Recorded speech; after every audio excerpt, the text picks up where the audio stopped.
अस्सलाम वालेकुम स्टूडेंट्स, कैसे हैं आप लोग। हम लोग डिस्कस कर रहे थे बिहेवियरिज्म।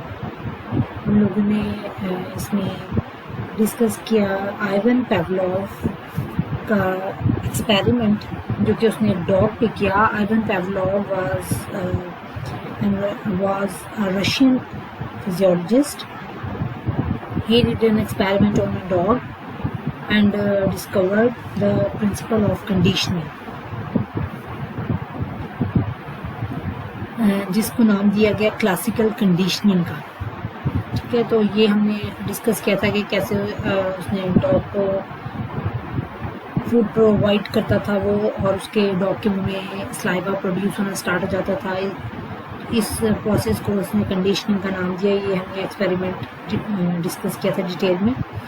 अब मैं आपको डेफिनेशंस नोट करवा देती हूँ, ये आप साथ साथ नोट कर लें।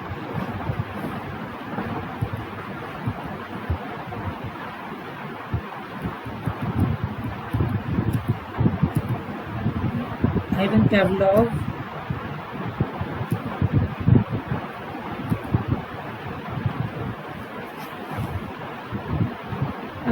क्लासिकल कंडीशनिंग की डेफिनेशन सबसे पहले नोट करें। What is classical conditioning? वैसे मैंने आप लोगों को सारा एक्सपेरिमेंट में बता दिया था, लेकिन फिर आप लोग कंप्लेंट करते हैं कि हमें डाटा नहीं मिल रहा, हालांकि बुक में ये सारा दिया हुआ है।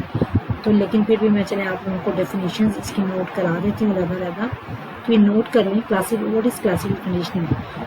It is a form of learning that occurs when two stimuli, a neutral stimulus and an unconditioned stimulus that are paired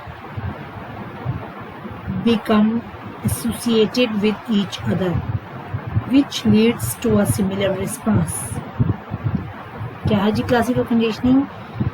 classical conditioning learning की एक फॉर्म है, टाइप है,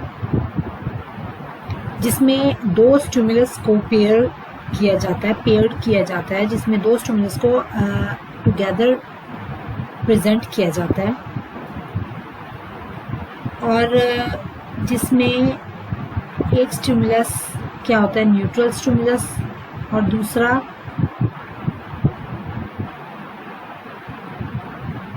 अनकंडीशनड स्टिमुलस।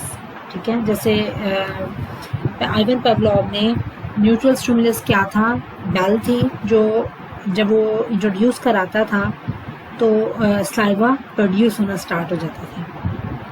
ये स्टिमुलस की पेयरिंग की जाती है, और जब लर्निंग कराई जाती है तो फिर कंडीशनिंग होती है। किसी भी चीज़ के साथ लर्निंग होती है, तो ही आप उस चीज़ को अंडरस्टैंड कर सकते हैं। अब न्यूट्रल स्टिमुलस क्या है? न्यूट्रल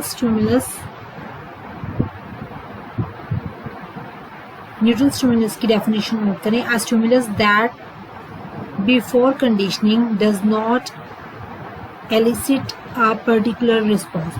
न्यूट्रल स्टिमुलस का मतलब है कि वो स्टिमुलस जो बिल्कुल न्यूट्रल है, इसमें कोई लर्निंग नहीं हुई, कोई कंडीशनिंग नहीं हुई, ये न्यूट्रल है। एक नेचुरल रिस्पॉन्स आपका आएगा, एक इंस्टिंक्टिव रिस्पॉन्स आपके सामने आएगा, एक ऑटोमेटिक रिस्पॉन्स आएगा। जैसे बेल बजती थी या बेल को छोड़े मीट आता था, तो ऑटोमेटिक डॉग के मुंह में स्लाइवा प्रोड्यूस होना स्टार्ट हो जाता था। ये क्या था? एक ऑटोमेटिक रिस्पॉन्स था, एक इंस्टिंक्चुअल रिस्पॉन्स था। हम खाना देखते हैं, हमारे मुंह में पानी आ जाता है, ये एक ऑटोमेटिक रिस्पॉन्स है। तो ये न्यूट्रल स्टिमुलस क्या है कि ये न्यूट्रल है, जो कि कोई भी रिस्पॉन्स, वो एक नेचुरल रिस्पॉन्स आता है, उसके साथ कोई लर्नड रिस्पॉन्स नहीं आता। ठीक है, उसके बाद unconditioned stimulus, UCS, a stimulus that automatically produce a response without any previous training. ये वो स्टिमुलस है जिसको देख के ऑटोमेटिक रिस्पॉन्स सामने आता है, जैसा कि फूड, इसमें कोई प्रीवियस ट्रेनिंग, कोई लर्निंग नहीं हुई हुई होती। ठीक है, जैसे फूड को देख के स्लाइवा प्रोड्यूस होना स्टार्ट हो जाता था। नेक्स्ट है जी conditioned stimulus. CS। Conditioned stimulus क्या है? It is a neutral stimulus that acquires the ability to elicit a conditioned response after being paired with an unconditioned stimulus. जब न्यूट्रल स्टिमुलस, कंडीशन स्टिमुलस क्या होता है? Basically condition neutral stimulus होता है, condition stimulus. लेकिन जब pairing हो जाती है, जब लर्निंग हो जाती है, कंडीशनिंग हो जाती है, तो न्यूट्रल स्टिमुलस चेंज हो जाता है कंडीशनड स्टिमुलस में, क्योंकि कंडीशनिंग हो गई है, लर्निंग हो गई है, तो जो न्यूट्रल स्टिमुलस था वो चेंज हो गया कंडीशनड स्टिमुलस में। यानी जो बेल थी उसको पहले आप न्यूट्रल स्टिमुलस का आइवन पावलोव नाम देता था, उसके बाद जब कंडीशनिंग हो गई, लर्निंग हो गई, तो उसने कहा ये कंडीशनड स्टिमुलस हो गया है, क्योंकि इसमें कंडीशनिंग हो चुकी है, लर्निंग हो चुकी है। जब उसको पेयर करते थे अनकंडीशन स्टिमुलस के साथ, न्यूट्रल स्टिमुलस को, और लर्निंग हो रही थी, यानी बेल को जब मीट के साथ पेयर करते थे, इकट्ठा इंट्रोड्यूस कराते थे, तो लर्निंग हो रही थी ना कि बेल बजेगी, फूड प्रोवाइड किया जाएगा। तो जो न्यूट्रल स्टिमुलस था उसको उस लर्निंग के बाद कंडीशन स्टिमुलस का नाम दे दिया गया। ठीक है, उसके बाद है जी अनकंडीशन रिस्पॉन्स, UCR। UR भी इसको ये यहाँ पे अनकंडीशन रिस्पॉन्स, ये UR से भी डिनोट किया गया, UCR भी इसको डिनोट करते होते हैं, UCR से भी। It is a reaction that is automatically produced when an unconditioned stimulus is presented। अब ये क्या है? अनकंडीशनल रिस्पॉन्स ऑटोमेटिकली प्रोड्यूस होता है रिस्पॉन्स जब अनकंडीशन स्टिमुलस को प्रेजेंट किया जाए। अनकंडीशन स्टिमुलस हमारे पास क्या था? फूड। यानी ये वो रिस्पॉन्स है जब आप अनकंडीशन स्टिमुलस प्रेजेंट करते हैं तो रिस्पॉन्स, अनकंडीशन रिस्पॉन्स अकर होता है। ठीक है, अब condition response, it is a response elicited by a conditioned stimulus that has been paired with an unconditioned stimulus. It is similar to the unconditioned response. Unconditioned response क्या था? सलाइवा प्रोड्यूस होना। फिर जब उसकी कंडीशनिंग हो गई, learning हो गई, तो वो कंडीशनड रिस्पॉन्स बन गया, ये CS, conditioned, sorry CR, conditioned response. ये पहले ये अनकंडीशन रिस्पॉन्स था क्योंकि इसमें कंडीशनिंग नहीं हुई थी। उसके बाद उसी रिस्पॉन्स को पहले सलाइवा प्रोड्यूस होता था, वो नेचुरल रिस्पॉन्स कंसीडर किया जाता था। जब उसकी लर्निंग हो गई, कंडीशनिंग हो गई, तो उसको कंडीशनड रिस्पॉन्स का नाम दे दिया क्योंकि उसमें conditioning was there, learning was there. That's why Ivan Pavlov called conditioned response. ठीक है जी, ये थी definitions उन टर्म्स की जो आइवन पावलोव ने यूज़ की। ठीक है, अच्छा, अब एक्सपेरिमेंट में से इसने कुछ प्रिंसिपल्स बताए आइवन पावलोव ने, जो कि ये बुक में तो सीक्वेंस से नहीं दी हुई, मैं आपको डेफिनेशंस इनकी भी साथ साथ नोट करा देती हूँ और साथ साथ इसको एक्सप्लेन भी कर देती हूँ। इनको नाम दिया इसने प्रिंसिपल्स ऑफ क्लासिकल कंडीशनिंग का। ठीक है, number 1 is accusation, ACQUISITION, accusation. Number 2 extinction, EX, ये लिखा भी हुआ है यहाँ पे, EXCITATION,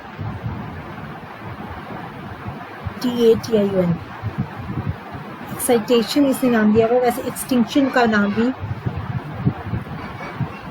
इसको प्रिंसिपल को इसने दिया, extinction.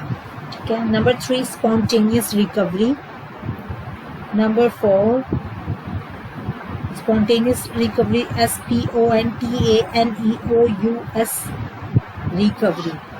Number 4 stimulus generalisation, number 5 stimulus discrimination. ये 5 प्रिंसिपल्स इसने अपने एक्सपेरिमेंट के बाद बताए कि 5 प्रिंसिपल्स होते हैं कंडीशनिंग के। ये यहाँ पे भी दिया हुआ है, ये एक्सटिंक्शन यहाँ दिया हुआ है, ये पीछे इसने बताया हुआ था। ये प्रिंसिपल्स ये देखिए बताए, extinction, spontaneous recovery,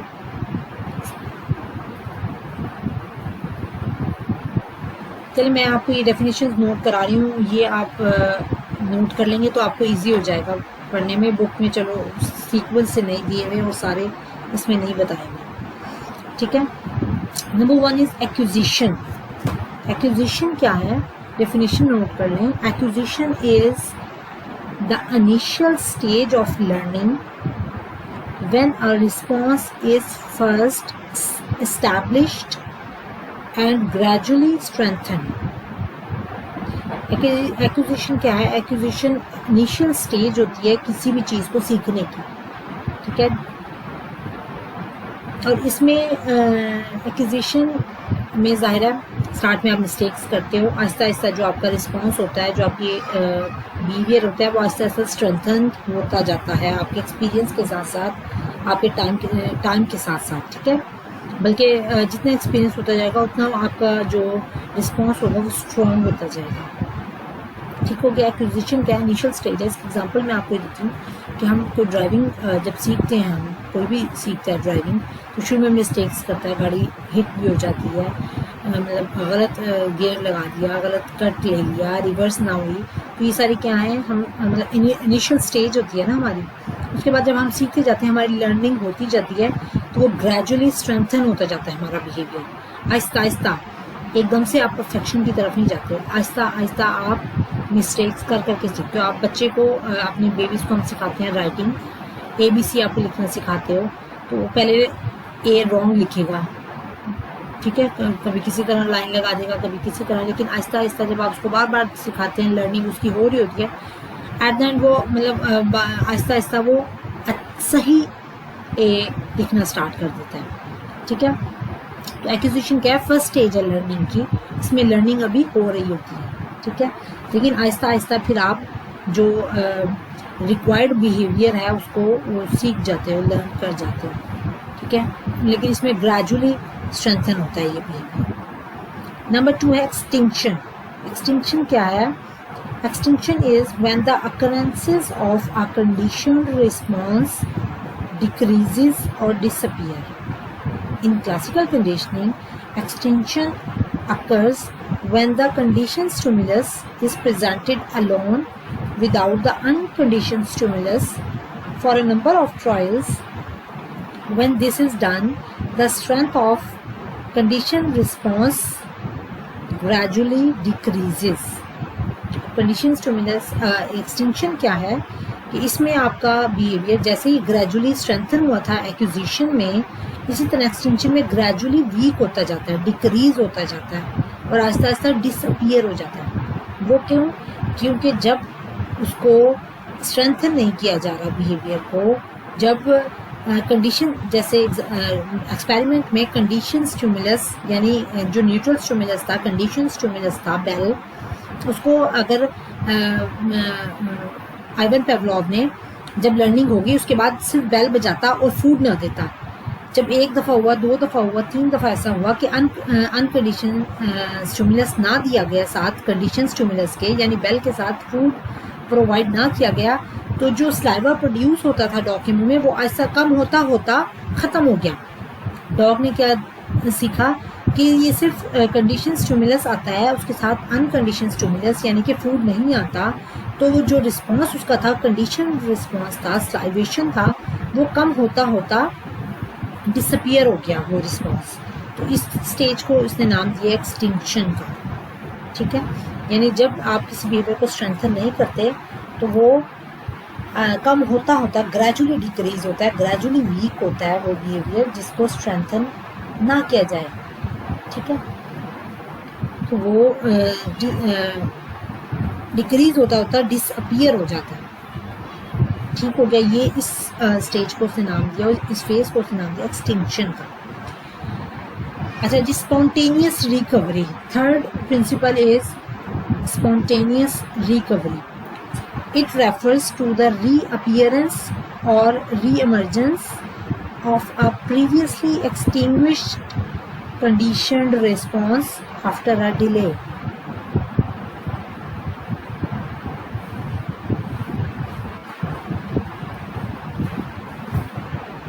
spontaneous recovery क्या है जी? कि जो रिस्पॉन्स पहले हमने एक्विजिशन में रिस्पॉन्स सीखा कि हमने कैसे उसको ग्रेजुअली स्ट्रेंथन करना है, फिर एक्सटेंशन में वो जब हमें अनकंडीशन स्टिमुलस नहीं मिला कोई मतलब वो फूड जब नहीं प्रोवाइड किया गया तो वो जो रिस्पॉन्स था, कंडीशन रिस्पॉन्स था, सलाइवेशन था, वो ग्रेजुअली डिक्रीज होता होता डिसअपियर हो गया। स्पॉन्टेनियस रिकवरी क्या है कि जो चीज़ हमने सीखी हुई हो एक दफ़ा, तो उसको दोबारा से आप अनकंडीशन स्टिमुलस करके, यानी दोबारा से रिवाइज करके उसको, उस रिस्पॉन्स को आप दोबारा से स्ट्रेंथन कर सकते हैं जो हमने पहले सीखा था। फॉर एग्जांपल, डॉग के मुंह में साइबा प्रोड्यूस होता था फूड दे के, फूड ना दी तो साइबा प्रोड्यूस होना ख़त्म हो गया। तो इसी तरह हम दोबारा जब कंडीशन स्टिमुलस के साथ, बेल के साथ उसको अनकंडीशन स्टिमुलस देंगे, फूड प्रोवाइड करेंगे, तो दोबारा साइबा प्रोड्यूस होना स्टार्ट हो जाएगा।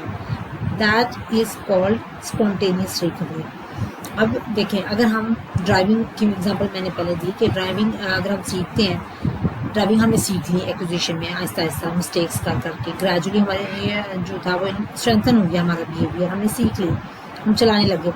बीच में गैप आ गया, हमने 1 साल या 2 साल नहीं चलाई, ठीक है, या 6 महीने नहीं चलाई, तो आफ्टर दैट पीरियड जब हम दोबारा कार चलाएंगे तो हम थोड़ी सी मतलब एक आध मिस्टेक्स, 2-4 मिस्टेक्स के बाद हम उसको चलाने लग जाएंगे। हमें उतना टाइम रिक्वायर्ड हमें नहीं होगा जितना हमें सीखते हुए था। हम स्पॉन्टेनियसली रिकवर कर जाएंगे, हम जल्दी रिकवर हम कर जाएंगे, जल्दी हम उसको सीख जाएंगे, जल्दी या हम उसको चलाने लग जाएंगे, हमें उतना टाइम नहीं लगेगा। तो ये क्या है? Spontaneous recovery. उसके बाद है जी 4th principle, stimulus generalisation. Stimulus generalisation क्या है? Stimulus generalisation is the tendency for the conditioned stimulus to evoke similar responses after the response has been conditioned. अब जनरलाइजेशन से ही आप उनको समझ आ रही हो कि किस चीज़ को जनरलाइज कर देना। स्टिमुलस जनरलाइजेशन क्या है कि हम जब कोई चीज़ सीखते हैं तो हम चीज़ों को जनरलाइज कर देते हैं, उससे मिलती जुलती चीज़ों को भी हम उसी कैटेगरी में ही कंसीडर कर लेते हैं। अब जैसे डॉग को कंडीशन स्टिमुलस जब दिया जाता था, यानी कि बेल बजाई जाती थी, तो उससे रिलेटेड कोई भी चीज़, कोई और बजर बजा दी जाती थी या विस्लिंग कर दी जाती थी, तो वो तब भी वही रिस्पॉन्स आता था जो बेल बजाने पे आता था, यानी सलाइवा प्रोड्यूस होना स्टार्ट हो जाता था। उसको पता था कि अब ये कोई टोन आई है और इसके साथ मुझे अनकंडीशनल स्टिमुलस प्रोवाइड किया जाएगा। तो मतलब उसने जनरलाइज कर लिया कि कुछ आवाज़ सी आती है, उसके बाद मुझे अनकंडीशन स्टिमुलस प्रोवाइड किया जाता है, यानी कि फूड प्रोवाइड किया जाता है। इसकी एग्जांपल मैं आपको ऐसे भी दे देती हूँ कि बच्चे देखें, अब डॉक्टर के पास लेके जाएं, ओवरऑल पहना होता है उन्होंने, ओवरकोट पहना होता है वाइट कलर का, तो बच्चे वो उस टाइप का कोई भी ड्रेस देख लें, इंजेक्शन लगाया डॉक्टर ने, बच्चे के माइंड में वो चीज़ बैठ गई। अब वो कहीं और जाता है, इस टाइप का कोई ड्रेस पहना होता है, किसी को देख ले तो वो डर जाता है, ठीक है ना, कि भी उसने जनरलाइज कर दिया बच्चे ने कि ये इस टाइप के जो ड्रेस वाले होते हैं वो इंजेक्शन लगाते हैं। तो इस तरह से जनरलाइजेशन का प्रोसेस हम लोग करते हैं। अब एक और एग्जांपल मैं आप लोगों को देती हूँ कि अगर किसी स्पेसिफिक कास्ट के लोगों के साथ या किसी स्पेसिफिक एरिया के लोगों के साथ हमारा कोई एक्सपीरियंस बुरा रहा हो, ठीक है, तो हम वो जनरलाइज कर देते हैं कि ये तो सारे ही इस एरिया के लोग सारे ऐसे हैं, या इस कास्ट के लोग सारे ही ऐसे हैं, ठीक है। अब ये हमारा एक हिंदू मज़हब की तरफ एक जो है हमारा कॉन्सेप्ट है कि ये सारे ही ये बहुत रिजिड होते हैं और बहुत ही मतलब अच्छा, मतलब हमारा अच्छा उनकी तरफ पॉइंट ऑफ व्यू नहीं है, ठीक है ना, क्योंकि हम जनरलाइज कर देते हैं कि हमारा एक्सपीरियंस कुछ लोगों के साथ अच्छा ना हो या कुछ के साथ हमारी अच्छी इंटरेक्शन ना रही हो, तो हम उस एरिया को, उस कास्ट को या उस कहीं मतलब स्पेसिफिक जगह के लोगों को हम जनरलाइज कर देते हैं कि सारे ही ये ऐसे हैं या सारे ही ऐसे होंगे, ठीक है। तो ये क्या है? स्पॉन्टेनियस जनरलाइजेशन, ये क्या है? Stimulus generalisation. जी लास्ट है जी स्टिमुलस डिस्क्रिमिनेशन। स्टिमुलस डिस्क्रिमिनेशन क्या है? फर्स्ट प्रिंसिपल है discrimination is the ability to differentiate between a conditioned stimulus and other stimuli that have not been paired with an unconditioned stimulus. Discrimination क्या है कि वो एबिलिटी है कि आप डिफ्रेंशिएट करते हो दो स्टिमुलस के दरमियान, कंडीशन स्टिमुलस के दरमियान और दूसरे स्टिमुलस के दरमियान. फॉर एग्जांपल कि डॉग को बेल बजाई जाती थी, उसके बाद फूड प्रेजेंट किया जाता था, डॉग को पता चल गया, साइबा प्रोड्यूस होना स्टार्ट हो गया.